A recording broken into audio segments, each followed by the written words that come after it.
Bankers, part 6, dudes. Alright. Bank credits often buys justice, but I didn't have any. I filed an appeal with the circuit court and asked for a court-appointed attorney.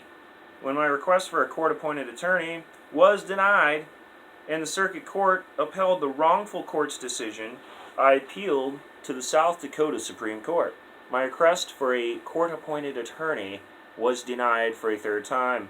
Keep in mind, all of this was happening after the state police came into my home, smashed my head open with a ketchup bottle, and beat my face to a pulp without an arrest warrant or any papers affecting my person. And, in fact, the papers they had affecting my property were not even lawfully served.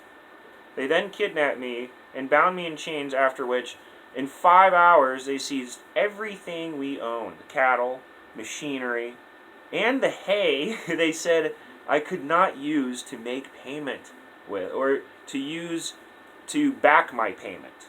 Yet I could use the hay to back a loan. So, an attorney from Sioux Falls, John Gridley III, helped me with my circuit court appeal. He said he didn't like working without pay, so he was reluctant to carry the appeal to the Supreme Court. I appealed again to the Supreme Court for a court-appointed attorney. This time they ordered the circuit court to appoint an attorney for me, John Gridley III. I learned later that Mr. Gridley was a friend of the governor. The same governor that said, just, hey, take him out, man. Many of these issues that should have been addressed in the appeal to the circuit court were not raised. Mr. Gridley put up collateral when you get a loan, he said. Yes, I went on and said, let's see how that works. Only this time I will be the banker, and I will loan you this dollar. I want your pen for the collateral. And I will just charge you 10% interest. Is that fair? He said yes. At the time, the banks were charging about 18% interest. I continued, would you agree that at some point in time that there had to be a first dollar? He said yes. Well, let us just say that this is the first one, and I have loaned it to you at interest, 10%. Now, I have decided not to issue any more dollars. Would you please pay me back the dollar you borrowed, plus the 10 cents interest that you owe me? Mr. Tobin just looked at me, then he looked at the dollar bill he held in his hand. He then just reached in his pocket and got out his pen and laid it on the bill and gave them both to me. I turned to the judge and said, it sure didn't take long to get his property, did it? That's awesome. After that, it only took the judge about 15 minutes to dismiss us out of bankruptcy and tell PCA that they could go ahead and hold a sheriff's sale and sell the machinery and the land.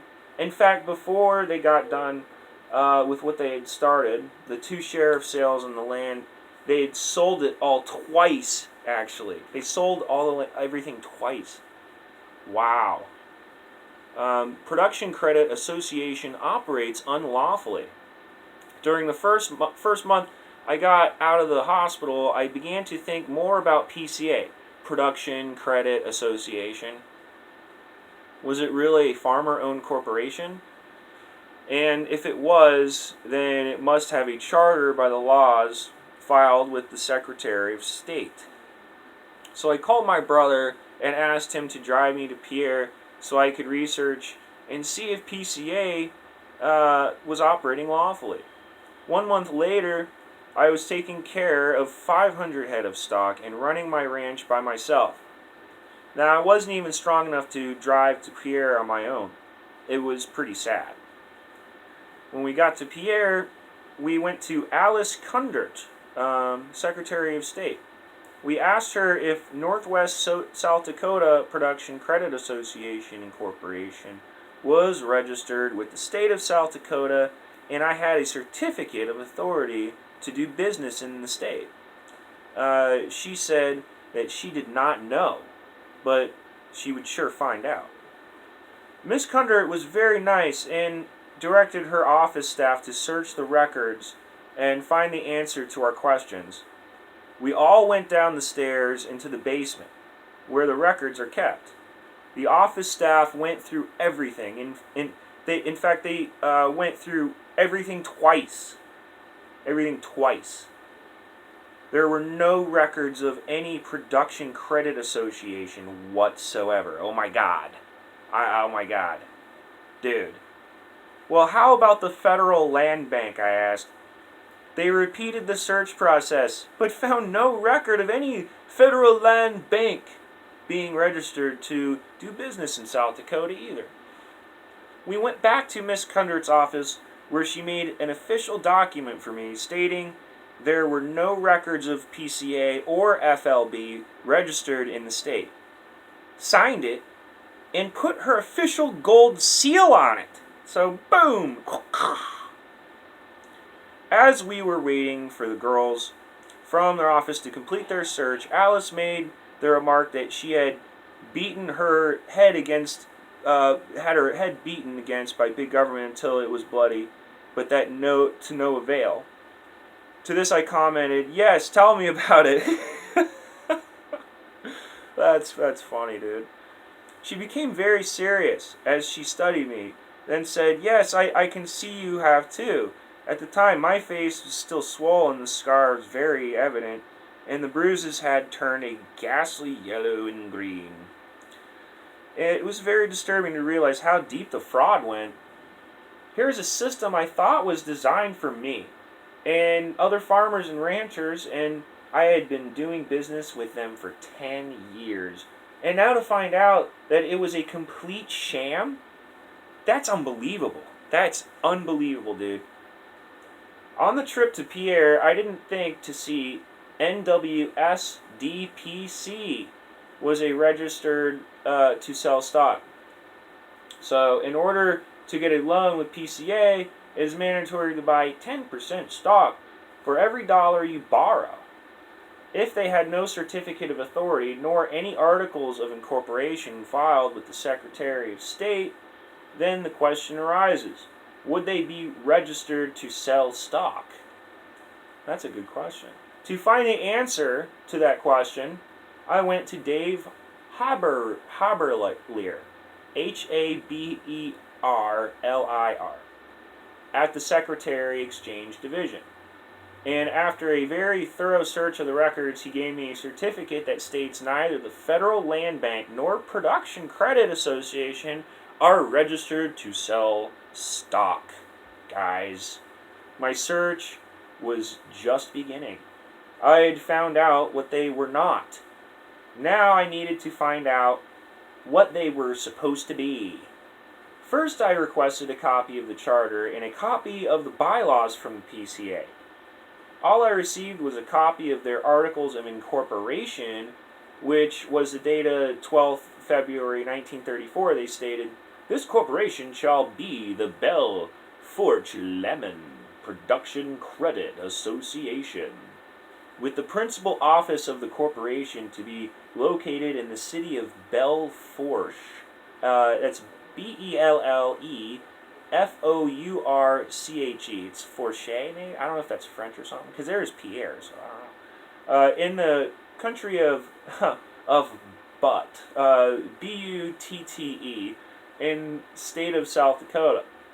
But there were no bylaws. My request for the bylaws was flatly denied.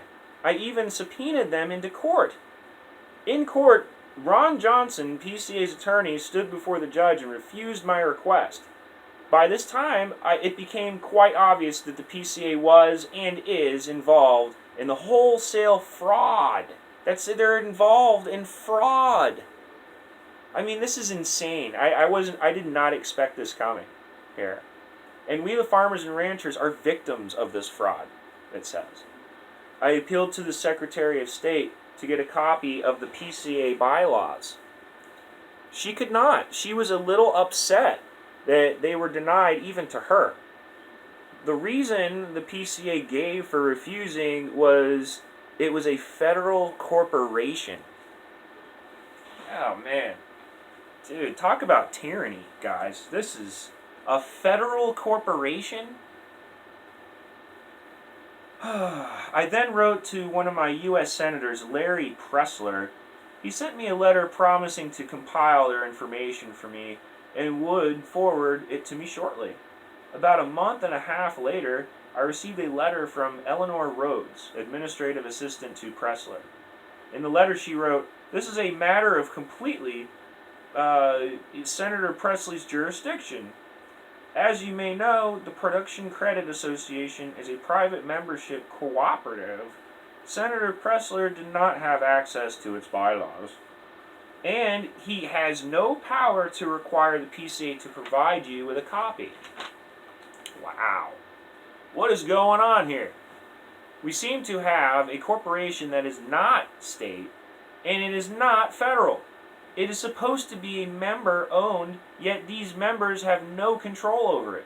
It is an octopus squeezing the ranchers and farmers to death. And it is absolutely under no one's control except the bankers. It can come into state court and confiscate all our property and use a purported federal charter to hide behind, thus making it immune from any state guidelines, yet using every state guideline to destroy us. Dude.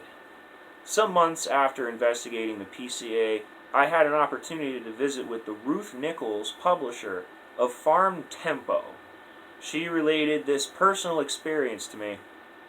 I sold an ad to a production credit manager, and as I started to leave, he called me back and said, "Mrs. Nichols, do you know if there's a plan to take over the land here?"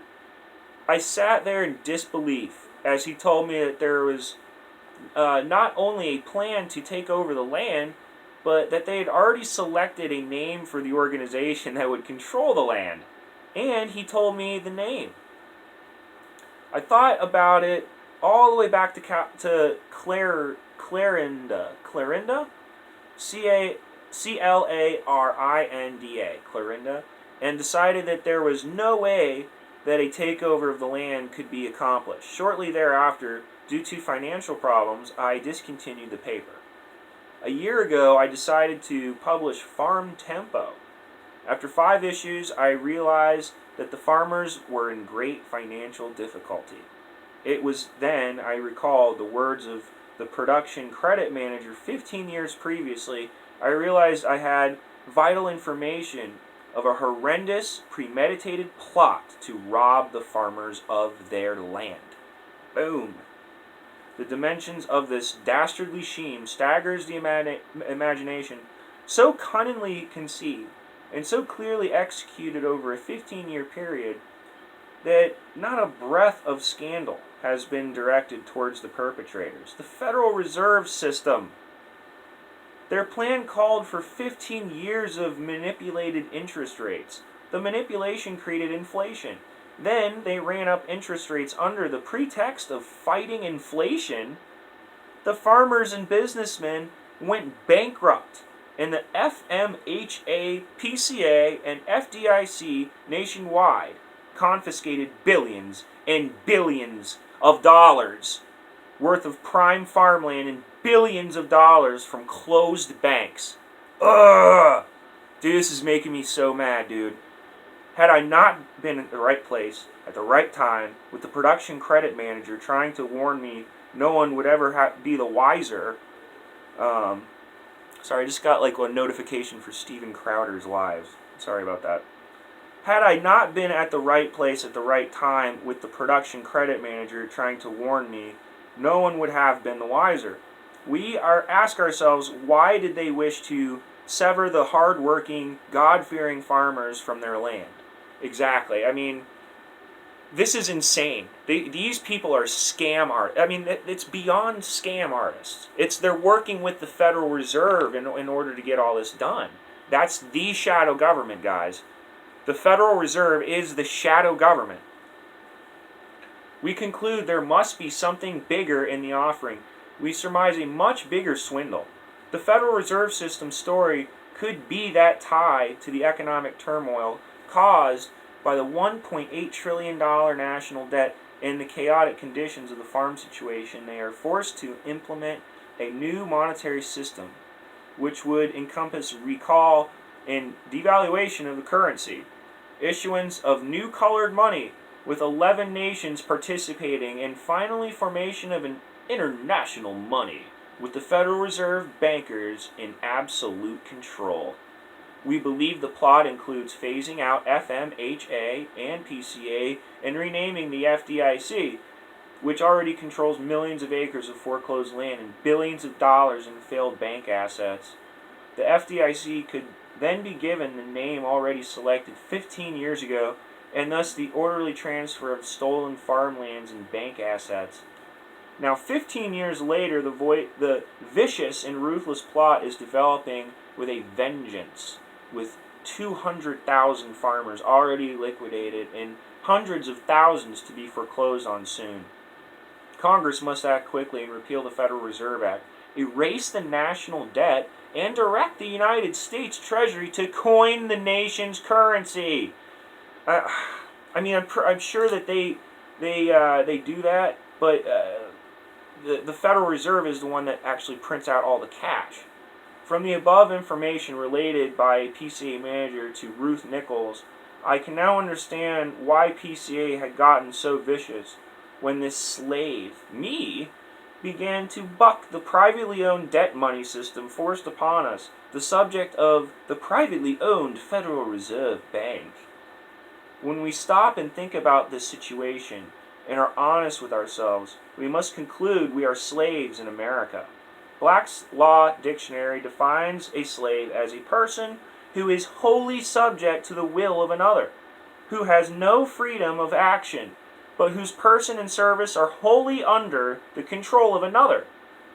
One who is under the power of his master, and who belongs to him, so that the master may sell, dispose of his power and his industry, and of his labor without his being able to do anything, have anything, or acquire anything, but we must belong to his master. We belong to the Federal Reserve. They own us. Guys, this is insane. This is like, we need to have an Occupy the Federal Reserve movement. When all the money is created, and when loans are issued and debts incurred, the ones holding the power to create that money have control of another. And the power of the master, that's all it is. And who belongs to him, so that the master may sell and dispose of his power, his industry, and of his labor, without his being able to do anything, have anything, or acquire anything that we belong to his master. I had to read that again. We don't have any rights, guys. This country's gone. It's gone. It's just puppets now. The USMCA is just another NAFTA 2.0, in my opinion. But let's get back to this. When all money is created and when loans are issued and debts incurred, the ones holding the power to create that money have control over every person and every business. When the creator of the money says you can borrow all you need and buy anything you want, any business or person can grow bigger and have many things in their possession. But the minute the money creator says no more loans, sell everything and pay up, then that same business or person is ruined, unable to do anything about it or have anything left. The saying, the borrower is slave to the lender, is very true. From the report number 83-125E, Congressional Research Service, Library of Congress, page 29, we read these words. Money is created when loans are issued and debts incurred. Money is extinguished when loans are repaid. Let me read that again. Money is created when loans are issued and debts incurred. Money is extinguished when loans are repaid. That's huge to understand. A loan from a bank creates a deposit which the borrower may draw upon for the payment of obligations. The payee is the holder of new money. Some existing money in circulation must be acquired by the borrower to repay the capital of the loan. When that is returned to the bank, it is withdrawn from circulation. Let's analyze that report. Let's say that a loan for $100 is issued. This creates $100 of new money. It also creates a debt of $100, right? On each loan, there is interest charged. For each figuring, let's use an interest rate of 10%. This, at the end of a loan period, would create an additional debt of $10, right? So when the loan is to be repaid and the loan extinguished, there would have to be a repayment of $100, right? So now, where is the extra $10 going to come from? Is it not created at the time the loan was made? Just the principal, or $100, was created. When the money is created and put into circulation with the interest in the above described fashion, there is more debt incurred than there is money created to pay off the debt. This puts us in total bondage to the creditors of the money. If enough Americans understood this one basic fact, they would certainly force a change. It's just like President Andrew Jackson said, "You bankers, moneylenders, are a bunch of vipers, and I will root you out!" If the American people ever find out how you operate, there will be a revolution before morning. Our words to that effect.